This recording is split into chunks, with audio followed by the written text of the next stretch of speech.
Hindi na mapapanood sa TikTok si Miss Universe Philippines 2020 Rabia Mateo.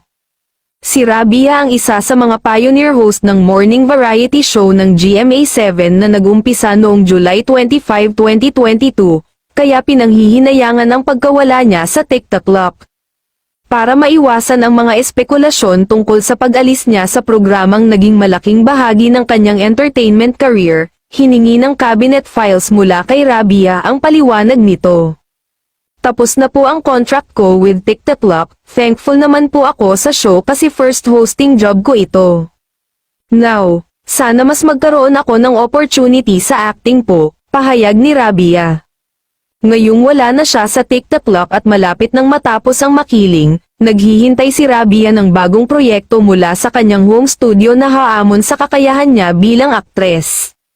Ngayong Biyernes, April 26, 2024, may taping si Rabia para sa Wish Ko Lang.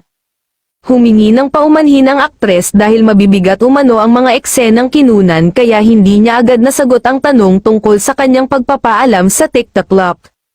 Sa kasalukuyan ay napapanood si Rabia sa Makiling, ang afternoon drama thriller series ng GMA7 na magwawakas na rin. Papalitan ito ng Philippine adaptation ng Vault Test 5 na muling matutunghayan sa Kapuso Network. Sa mga nakaraang panayam kay Rabia, madalas niyang sinasabi ang kagustuhang ituon ang kanyang atensyon sa pag-arte. Kaya naman tuwang-tuwa ang dating beauty queen nang mabigyan siya ng importanteng karakter sa primetime drama series na Royal Blood.